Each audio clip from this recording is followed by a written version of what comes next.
Congress BJP ప్రభుత్వాలపై మాజీ మంత్రి కేటీఆర్ ఫైర్ అయ్యారు. రాజ్యాంగాన్ని కాంగ్రెస్ బీజేపీ ప్రభుత్వాలు తుంగలో తొక్కుతున్నాయని కేటీఆర్ ఆరోపించారు. రాష్ట్రంలో ఎనుమల రాజ్యాంగం నడుస్తోందన్న కేటీఆర్ శాంతి భద్రతలు కాపాడాల్సిన ముఖ్యమంత్రి బీఆర్ఎస్ దిమ్మెలు కూల్చాలంటున్నారని మండిపడ్డారు. తెలంగాణ భవన్లో రేవంత్ నిరంకుశ పాలన, రాహుల్ మౌనంపై లఘునాటిక ప్రదర్శన అనంతరం మాట్లాడిన కేటీఆర్ రాజ్యాంగాన్ని కాపాడుకోవాల్సిన బాధ్యత మనందరిపై ఉందన్నారు.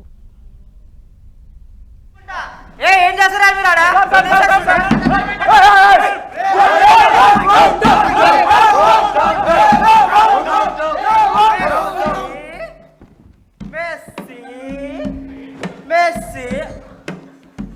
రాజ్యాంగమాత అంట రాజ్యాంగమాత.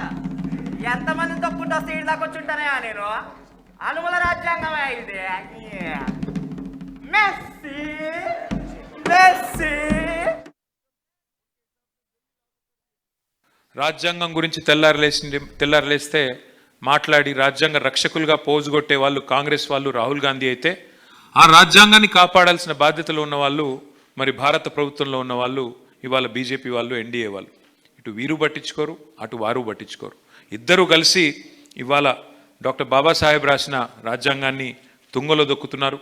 అటు కేంద్రంలోని బీజేపీ, ఇటు రాష్ట్రంలోని కాంగ్రెస్ ఇద్దరు పోటీ పడుతూ రాజ్యాంగ స్ఫూర్తికి విరుద్ధంగా ఇవాళ వ్యవహారాలు చేస్తూ ఉన్నారు. ముఖ్యంగా మన రాష్ట్రంలో గత 2 ఏళ్లుగా రేవంత్ రెడ్డి పరిపాలనలో, రాహుల్ గాంధీ గారి మార్గదర్శకత్వంలో ఆయన బాబాసాహెబ్ అంబేద్కర్ రాసిన రాజ్యాంగానికి పాతర వేసి ఇవాళ ఇక్కడ అనుమూల రాజ్యాంగాన్ని అమలు చేస్తూ ఉన్నారు. 10 మంది శాసనసభ్యులు, మీకు గుర్తుండాలి ఇదంతా కూడా, ఇది రాహుల్ గాంధీ గారు ఆ రోజు ఇక్కడ తుక్కుగూడలో ప్రచురించిన న్యాయపత్రం. ఏమన్నారు ఇందులో? ఎవరైనా ఒక పార్టీలో గెలిచి ఇంకో పార్టీలోకి ఫిరాయిస్తే వారి పదవి ఆటోమేటిక్గా తీసేస్తాం, వారికి ఇంకా అసలు కోర్టుకు పోవాల్సిన అవసరం లేదు, పోరాటాలు చేయాల్సిన అవసరం లేదు అని ఆయన వేదిక మీద చదువుతున్నాడు.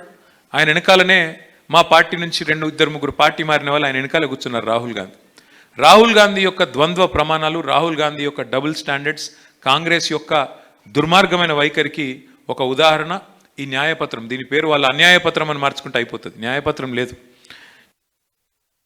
మీరు చూశారు నిన్నగాక మొన్న రేవంత్ రెడ్డి గారు ముఖ్యమంత్రిగా మాట్లాడాల్సిన వ్యక్తి ఒక బహిరంగ సభలో పిలుపిస్తున్నాడు.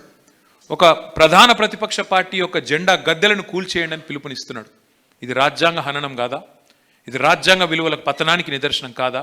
ఏ వ్యక్తి అయితే ముఖ్యమంత్రిగా ఉన్నాడో, ఏ వ్యక్తి అయితే హోంమంత్రిగా ఉన్నాడో, ఏ వ్యక్తి అయితే శాంతి భద్రతలను పరిరక్షించాలో జెండా గద్దెలను కూల్చేయండి అని పిలిపిస్తున్నాడంటే ఇది శాంతి భద్రతలను, అదేవిధంగా రాజ్యాంగ విలువలను పాతిపెట్టడం కాదా అని నేను అడుగుతా ఉన్నాను.